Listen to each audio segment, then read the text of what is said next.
Welcome back eighth class. बच्चों, आपको confusion हो रहा था कि आपकी बुक कौन सी है और कौन से चैप्टर आपको करवाए जा रहे हैं। बच्चों, जो आपकी बुक नहीं आई थी उस टाइम में एनसीईआरटी के अकॉर्डिंग आपका चैप्टर्स आपके कराती थी, जो कि इस बुक में भी है। सिर्फ बुक का थोड़ा बहुत बदल है बच्चों, और कुछ नहीं है, और चैप्टर्स आपके वही मिलेंगे। अब आपकी बुक जो आपके कोर्स की है बच्चों, सिंप्लीफाइड सोशल स्टडी है। देखिए ध्यान से, है ना। मैं आपको इससे पहले 1857 रिवोल्ट, द गवर्नमेंट रोल, ये सब करा चुकी हूँ। एग्रीकल्चर आपका इस बुक के अकॉर्डिंग ही कराया था। ठीक है बच्चों। अब मैं आपको आज पढ़ाने जा रही हूँ बच्चों हिस्ट्री का chapter first, modern history of India. आज मैं ये पढ़ाऊँगी आपको। जो मैंने सेकंड चैप्टर हिस्ट्री का कराया है जो है वो, उसका नाम था ट्रेड टू टेरिटरी। बट बच्चों, उसका सिर्फ नेम ही चेंज नहीं है, वो सेकंड चैप्टर एनसीईआरटी का था, जिसमें ब्रिटिश गवर्नमेंट के इस्टेब्लिशमेंट के बारे में सब कुछ जो डिटेल से दिया हुआ था। वहाँ उस टाइम के मूवमेंट वगैरह दिए हुए थे, 16th century to 19th century तक की पूरी डिटेल उसमें थी। वही चैप्टर बच्चों ये सेकंड चैप्टर है, कॉलोनियल रूल एंड इंडिया, और इसकी एक्सरसाइज मैंने आपको करवा दी है, इसी बुक के अकॉर्डिंग करवाई है बच्चों। नाम सिर्फ उसका चेंज है, फ्रॉम ट्रेड टू टेरिटरी, वो एनसीईआरटी के अकॉर्डिंग है, बाकी चैप्टर वही है। आज फर्स्ट चैप्टर होगा, क्लियर। अब बच्चों आगे बढ़िए। देखिए, ज्योग्राफी के आपका चैप्टर रिसोर्स हो चुका है और एग्रीकल्चर हो चुका है। एग्रीकल्चर आपका ये 6 चैप्टर है, ये हो चुका है ना, और रिसोर्स आपका ये हो चुका है। ठीक है बच्चों। अब नेक्स्ट आगे पढ़ते हैं। और सिविक्स का बच्चों, अभी मैंने आपको एक भी चैप्टर नहीं कराया है, ओनली इस बुक से पहले आपको गवर्नमेंट चैप्टर करा दिया था, जो इस बुक के अकॉर्डिंग है आपका। ये आपका 6th है, थोड़ा गवर्नमेंट का रोल है इस चैप्टर में बच्चों। देखिए 6th चैप्टर है गवर्नमेंट, इसमें इकोनॉमिक प्रेजेंस और आ जाती है, वो मैं आपको पूरा थोड़ा सा एक्सरसाइज वगैरह करवा दूंगी। ऑल राइट स्टूडेंट्स, तो आप कंफ्यूज ना हो, और जो मैं आपको चैप्टर्स कराती चलूँ वो करते जाइए। कंटेंट देख लिया आपने, अब आगे चलिए बच्चों। अब हिस्ट्री का फर्स्ट चैप्टर चलिए देखिए। हिस्ट्री का ये फर्स्ट चैप्टर है students, modern history of India. बच्चों, ये तो आपने देख ही लिया कि हिस्ट्री जो है 3 पीरियड्स में डिवाइडेड है। सबसे फर्स्ट हिस्ट्री थी एंशियंट हिस्ट्री, फिर मेडिवल हिस्ट्री। एंशियंट हिस्ट्री थी बच्चों आपकी जो 4th 5th में आती है। ये एंशियंट हिस्ट्री थी, जब वो प्राचीन काल के, पाषाण काल की हिस्ट्री होती है, जिसके बारे में जानकारी मिलती है हमें, अर्ली मैन वाली, है ना। फिर हमारी आती है 6th 7th में होती है हमारी बच्चों, ये 5th 6th में आती है हमारी मेडिवल हिस्ट्री, जो कि हमारी मध्यकालीन हिस्ट्री है, जिसमें हमें राजा महाराजाओं के बारे में आप पढ़ चुके हैं। जो राजा महाराजाओं के काल पता चलते हैं, उनके कितने पीरियड से किस पीरियड में कौन से महाराजा किस टाइम पे शासन रहा, कितने दिन तक रहा, ये सब डिटेल्स जो हैं मेडिवल हिस्ट्री, जो कि आप पढ़ चुके हैं 7th क्लास में। फिर अब बच्चों स्टार्ट होती है आपकी मॉडर्न हिस्ट्री। मॉडर्न हिस्ट्री बच्चों 8th क्लास से स्टार्ट होती है, और मॉडर्न हिस्ट्री में आपका जो हम इसे मॉडर्न हिस्ट्री बोले, या जो पुराना मुग़ल काल जब समाप्त हुआ, उसके डिक्लाइन का टाइम आ गया, और ब्रिटिश शासन यहाँ पे स्थापित हुआ, और थोड़ा थोड़ा जो है इम्प्रूवमेंट आना शुरू हो गया, जो है अपनी सोसाइटीज़ में और टेक्नोलॉजी में ब्रिटिशर्स के रहते, तो उसे मॉडर्न हिस्ट्री बोलेंगे, या हम उसे ब्रिटिश पीरियड भी बच्चों बोल सकते हैं। एक्चुअली में वो ब्रिटिश पीरियड ही था, जिसको कि हम मॉडर्न हिस्ट्री कह के पुकारते हैं, है ना। आपने देखा होगा, और वो आप सेकंड पीरियड चैप्टर में पढ़ ही चुके हैं पूरा, कि कैसे कैसे जो पीरियड इन मॉडर्न हिस्ट्री। देखिए मॉडर्न हिस्ट्री कैसे स्थापित हुई, मुग़ल एम्पायर जो है डिसइंटीग्रेशन हुआ, डिक्लाइन हुआ, समाप्त होता चला गया, और छोटे छोटे जो राज्य थे बाहर के कॉलोनियल स्टेट स्थापित होते चले गए।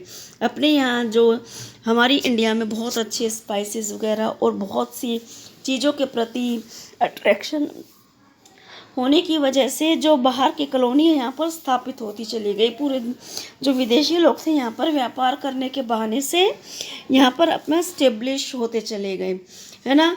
कौन कौन से, जैसे यहाँ पर नीदरलैंड, फ्रांस, पोर्तुगीज़, ब्रिटेन और जो है एंग्लो फ्रेंच, ये सब लोग आए और इन्होंने यहाँ पर व्यापार किया।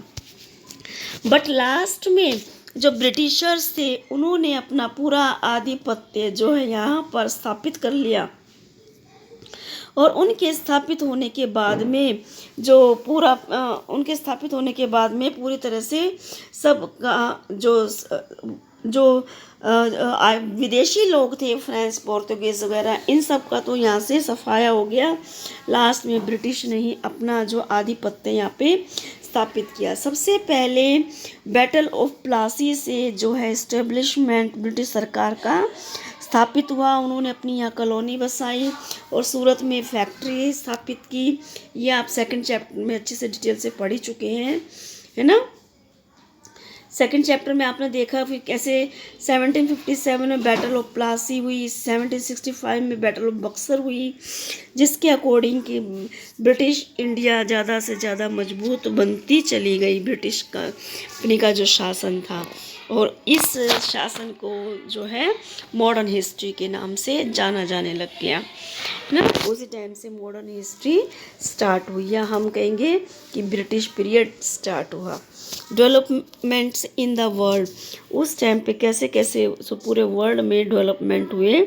The development in India did not take place isolation, there were a whole lot of change taking place during the, पूरे ग्लोब में उस टाइम पे जो है बहुत चेंजेस आए थे। आपने नाइन्थ में पढ़ा, नाइन्थ में आप पढ़ेंगे आप आने वाले टाइम पे, तो जैसे फ्रेंच रेवोल्यूशन और जो कि यूरोप देशों में और अपनी इंडिया में ये जो तो ब्रिटिश रूल स्थापित हुआ, तो उस टाइम पे बहुत चेंजेस आए। और सिर्फ हमारी इंडिया में नहीं बल्कि पूरे जो वर्ल्ड में वो चेंजेस का एक पीरियड था। इंडस्ट्रियल रिवोल्यूशन वो 18th सेंचुरी की ड्यूरिंग में 18वीं शताब्दी के जो अंतर्गत जो एक रिवोल्यूशन आई, इंडस्ट्रियल रिवोल्यूशन, ज़्यादा से ज़्यादा उद्योग स्थापित हुए, औद्योगिक क्रांति आई, ज़्यादा से ज़्यादा गुड्स एंड सर्विसेज लोगों को मिलने लगी, प्रोडक्ट ज़्यादा बढ़ने लग गए, वस्तुएं निर्माण होने लग गया, ज़्यादा से ज़्यादा रॉ मटेरियल, प्राइमरी सेक्टर जो था एग्रीकल्चरल सेक्टर ज़्यादा इम्प्रूव होने से सेकेंडरी सेक्टर भी इम्प्रूव हुआ, प्रोडक्ट बढ़ने लगे, प्रोडक्ट बढ़ने से टर्शरी सेक्टर में भी इम्प्रूवमेंट आया। और जैसे कि इंडिया में बहुत ऐसी जो है एक्सपोर्ट इंपोर्ट का काम शुरू हुआ, इंडस्ट्री स्थापित हुई ब्रिटिश ईस्ट इंडिया कंपनी की, और जिससे कि व्यापार बढ़ने लग गया इंडिया में। और फिर देखेंगे बच्चों रिनेसेंस मूवमेंट मीन्स इस तरह से कैसे पूरे उसमें पुनर्जागरण स्थापित हुआ। इंडस्ट्रीज बढ़ने के साथ साथ 14th सेंचुरी से 17th सेंचुरी तक पूरे वर्ल्ड में एक क्रांति सी आ गई। सभी लोग इंडिपेंडेंटली जो है जीना चाहते थे और स्वतंत्रता का विचार कर पूरे उसमें इंडस्ट्रीज से अपनी अर्निंग पैदा कर लोग बाग अपनी आर्थिक मजबूती चाहते थे। सब कंट्री जो है इस तरफ ज़्यादा झुकाव हो गया, सबका एक क्रांति सी आई और इंडस्ट्रीज जो है बढ़ती चली गई, है ना। फिर एक विचार आया नेशनलिस्ट। इस टाइम पे वो युग था 19th सेंचुरी में जब राष्ट्रवाद का उदय हुआ। विश्वव्यापी एक भावना उभर कर आई कि देश के प्रति प्रेम, देश के प्रति अपनी आत्मिक शक्ति से उसे प्रेम करना, है ना। Europe and is defined by feeling of love, कि देश के प्रति प्यार होना, इसके प्रति समर्पित होना, पढ़ लिख कर इस काबिल बनना कि देश को कुछ इसकी उन्नति के लिए कुछ कर सके, अपने देश को आगे ले जा सके और यहाँ पे अच्छी सरकार स्थापित कर सके। इस तरह की भावनाएं लोगों में उभर कर आई। केवल इंडिया में ही नहीं पूरे विश्व में उस टाइम पे नेशनलिस्ट की जो फीलिंग थी वो उभर कर आ रही थी, है ना। पूरा विश्व जो है इस चीज़ से इन्फ्लुएंस था, प्रभावित था। जिसका परिणाम 1857 में हमारे इंडिया में देखने को मिला। ब्रिटिश रूल के खिलाफ लोग कैसे इकट्ठे हो गए थे और देश प्रेम की भावना से इकट्ठा हो गए, पूरा अपना इंडिया के लोग ब्रिटिश के कैसे खिलाफ हो गए थे। ये तस्वीर देखिए बच्चों, मुगल साम्राज्य के एक राजा की है, बाबर की, जिनके काल में मुगल साम्राज्य जो बहुत पावरफुल हुआ है ना, और उनकी मृत्यु के बाद में ये मुगल साम्राज्य बिल्कुल डिक्लाइन होता चला। औरंगजेब की है, सॉरी बच्चों, औरंगजेब की है। औरंगजेब के टाइम पे जब उनकी मृत्यु के बाद में मुगल साम्राज्य जो है मिटता चला गया और बाबर ने स्थापित किया था मुगल साम्राज्य, है ना। ये देखिए आगे देखेंगे sources of the modern period. Modern period के सोर्सेस क्या थे बच्चों, क्या क्या उस टाइम पे ऐसा हमें लगा कि मतलब पुरानी खोजों को रिन्यू करके और नए नए मॉन्यूमेंट्स बना के, नई नई चीज़ें ऐसी बना के जिससे कि मॉडर्न इंडिया हमारा स्थापित हो सके। उस टाइम पे द पीरियड अंडर स्टडी, हम स्टडी करेंगे तो बहुत सारी चीज़ें हमें ऐसी देखने को मिलेंगी, बहुत सारी चीज़ों के बारे में जानकारी होगी जिससे कि हमें मालूम पड़ती है कि उस टाइम पे मॉडर्न पीरियड था। किस किस के द्वारा, आर्कोलॉजिकल्स के द्वारा। आर्कोलॉजिकल क्या करते हैं, जो पुराने हिस्ट्री के जो एविडेंस होते हैं उनको खोद के बाहर निकालना, है ना। उस टाइम के कुछ ऐसे क्लू मिलते हैं जिससे मालूम पड़ती है कि इस टाइम कितना मॉडर्नाइज आया था हमारे इंडिया में। उस टाइम की एक्सकेवेशंस जो कि गुफाओं में घुस के, पुराने गुफाओं में घुस के वहाँ से पुराने सामान को प्राप्त करते हैं, है ना। बायोग्राफी, जो पुराने लेखक थे उनकी बायोग्राफी, उनकी जीवनी लिखी जाती थी जिससे उनके रूलर्स वगैरह का जीवन पता चलता था कैसा था उस टाइम की। उस टाइम की पोट्री जो उस टाइम के बर्तन वगैरह जो होते थे, यूज़ लाए जाते थे, कैसे होते थे ना, इन सब चीज़ों से हमें मॉडर्नाइज का पता चलता है उस पीरियड का। ठीक है बच्चों, ये देखेंगे हम आगे। इंडिजीनियस रिकॉर्ड, जो रिकॉर्ड होते हैं हमें नए नए तरह से रिकॉर्ड बनने समेट के रखने का एक चांस मिला था, क्योंकि मॉडर्नाइज्ड इंडिया हो गया था 18th सेंचुरी के अकॉर्डिंग। जो टाइम पे मॉडर्नाइज हो गया था, न्यूज़पेपर बनना शुरू हो गए थे, बुक्स बननी शुरू हो गई थी, मशीनें बन गई थी प्रिंट करने के लिए, है ना।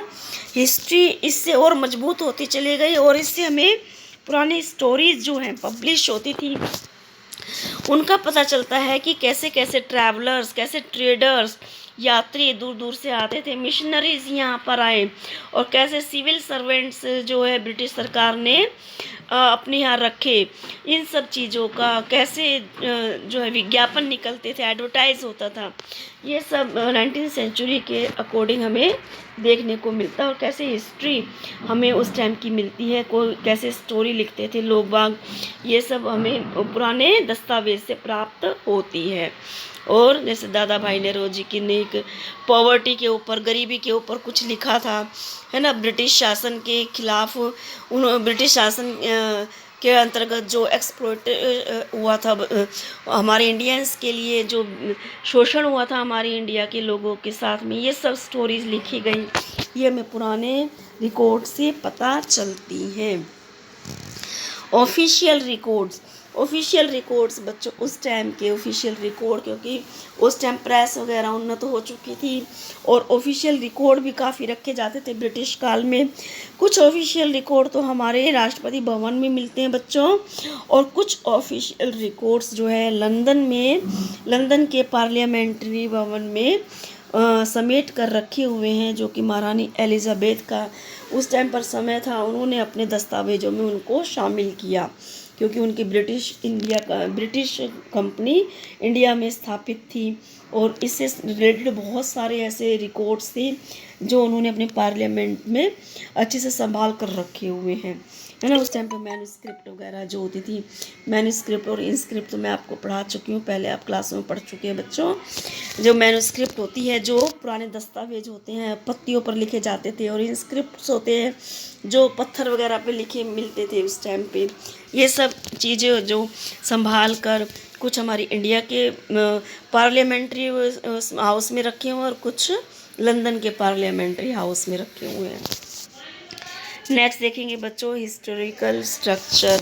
हिस्टोरिकल स्ट्रक्चर ब्रिटिश काल में जो है बहुत उन्होंने बनाए उस टाइम पे, जो कि आज तक जाने जाते हैं मोन्यूमेंट्स। इंडिया गेट है, राष्ट्रपति भवन है ना, और बहुत सारे ऐसे स्ट्रक्चर्स हैं, पार्लियामेंट भवन है, बहुत सारे ऐसे स्ट्रक्चर हैं जो आज भी देखने योग्य स्थान है। इंडिया गेट देखिए, जैसे आप गए भी होंगे, यहाँ घूमे भी होंगे, तो इस तरह के बहुत मॉन्यूमेंट ब्रिटिश काल में बनकर तैयार हुए बच्चों, और जो आज तक देखने योग्य स्थान है। ब्रिटिश काल में बच्चों बहुत इम्प्रूवमेंट भी हुआ, बट इम्प्रूवमेंट का फ़ायदा अपने इंडियंस को नहीं था, है ना। उनके रहते हुए हमारी इंडिया से ये संपत्ति लेके उन्होंने इम्प्रूवमेंट तो किया, यहीं से कमाई की, यहीं से इम्प्रूवमेंट किया, बट उस डेवलप का फ़ायदा सिर्फ ब्रिटिशर्स को था। हमारे इंडिया के लोग इससे वंचित से, उनकी नीति ऐसी थी, तो इसीलिए इन ब्रिटिशर्स को यहाँ से भगाया गया और दोबारा से अपना देश इंडिपेंडेंट हुआ, है ना। और बच्चों इसकी एक्सरसाइज मैं आपको कल कराऊंगी, और इसको आप रीड करिएगा अच्छे से। आप ये देखिए एक्सरसाइज वगैरह, ये मैं थोड़ी एक्सरसाइज आपके पास भेज रही हूँ, है ना, ये आप थोड़ा फिल करने की कोशिश करिएगा, बाकी मैं आपको कल फिल कराऊंगी। ठीक है बच्चों।